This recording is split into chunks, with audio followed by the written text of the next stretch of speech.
Before we get into this powerful story, make sure you like this video, subscribe to the channel, and turn on your notifications, because you don't want to miss the next story that might just speak directly to you. In the quiet village of Kambali, where the sun painted the earth red, and the baobab tree stood older than memory, a girl named Rama was born into a world that had already decided her limits. In Kambali, girls were taught patience, boys were taught power. And Rama? She was taught to wait. From a young age, Rama learned the rhythm of silence. When the boys answered questions in class, she lowered her hand. When elders spoke about the future of the village, she served tea. When dreams were discussed, hers were politely ignored. "Your time will come," her mother would say. But Rama noticed something. Time came for the boys, time came for the wealthy, time came for the loud. Time never came for girls like her. Still, she waited. She studied under the mango tree. She helped her father in the fields. She fetched water at dawn and revised her lessons at night. And every night before sleeping, she whispered into the darkness, "One day, it will be my turn." At 16, Rama topped her class. She dreamed of studying engineering in Banjul. But when the scholarship list was released, her name was missing. A boy with lower grades had been selected instead. The reason? He is more suitable. Suitable. That word burned inside her. For days she did not speak. For weeks she moved like a shadow. The village carried on. No one noticed that something inside Rama had cracked.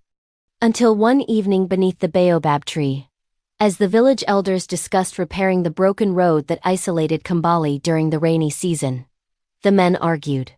They debated. They blamed the government. And then Rama stood up. Her hands trembled. Her voice shook, but she spoke. "What if we stop waiting?" she asked. The elders looked at her in shock. "What if we build it ourselves? What if we organize? What if we stop saying one day and say today?" Silence fell. A girl had interrupted. A girl had proposed. A girl had dared. One elder cleared his throat. "This is not your matter." But something in Rama had shifted. For years, she had waited for permission. That night, she realized something powerful. Turns are not given. They are taken. And she said the words that would change her life.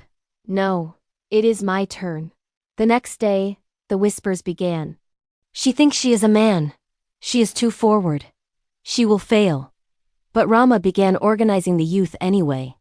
She started a small contribution circle. She reached out to nearby towns.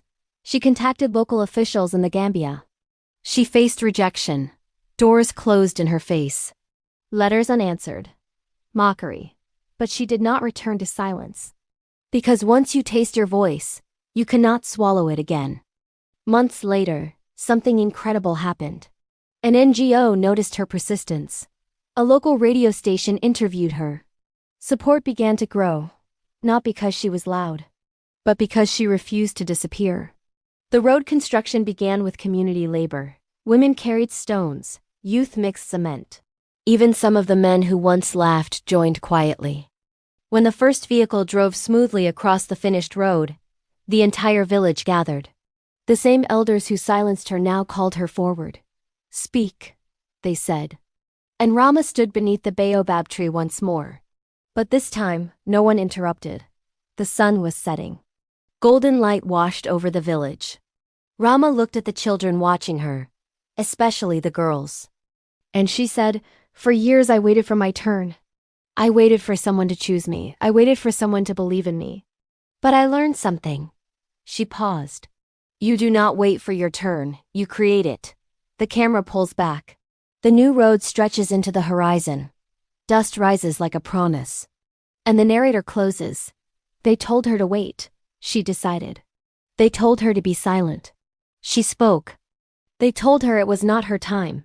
She answered, "It is my turn."